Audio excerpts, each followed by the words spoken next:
anyone or any group of unfair tactics.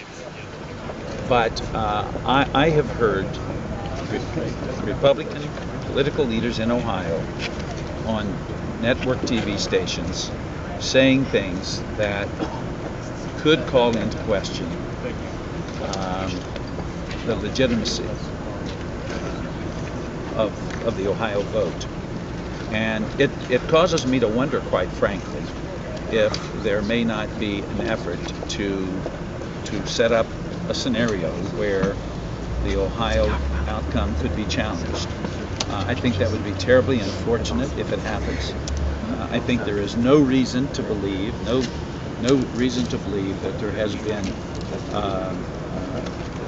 fraud that is widespread and any more than maybe an individual doing the wrong thing. But I think, as has been noted by your paper and others, that Ohio does have a bipartisan system, that we have equal numbers of Democrats and Republicans at our boards of elections, and these people are conscientious individuals, and my experience with them has been that they do tend to work in a very bipartisan, collegial way to ensure that we have an election that is fair and valid, and that those who are qualified to vote can vote, and to screen out those who are not qualified to vote. Now, if this is a very close election in Ohio, and I think it very well could be, I would hope that we would not face a situation where our vote would be questioned.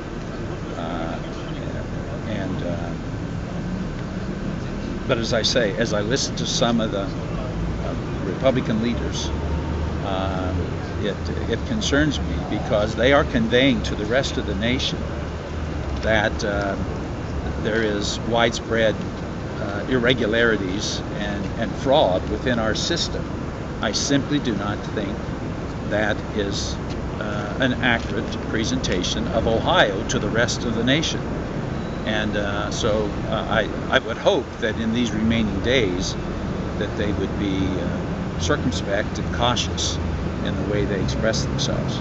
Governor, would you be willing to swear off negative campaigning in your future campaigns? Well, that's an interesting question, because negative campaigning is in the eye of the beholder, obviously. And as Senator Brown has indicated, comparing and contrasting points of view is terribly legitimate. I mean, that's what ought to happen in a campaign. And so there's a difference between putting out information that may have a negative effect upon a candidate versus putting out information that is designed to in a personal way, or in an untruthful way, or in an exaggerated, distorted way, turn people against a candidate.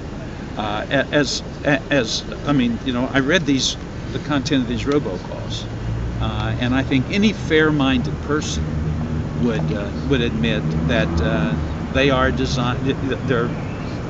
they're designed to distort, and most negative campaigning has a kernel of truth in it. But when you take something like what they've said in these robocalls, the implication is, quite frankly, that Barack Obama is sympathetic to terrorists. Now, that's just despicable. It's just absolutely despicable. Barack Obama loves his country as much as I do, as much as you do, and as much as John McCain does. And to imply otherwise is just unfair, and it's disappointing that it's happening. I'm sorry, guys, we're tied on.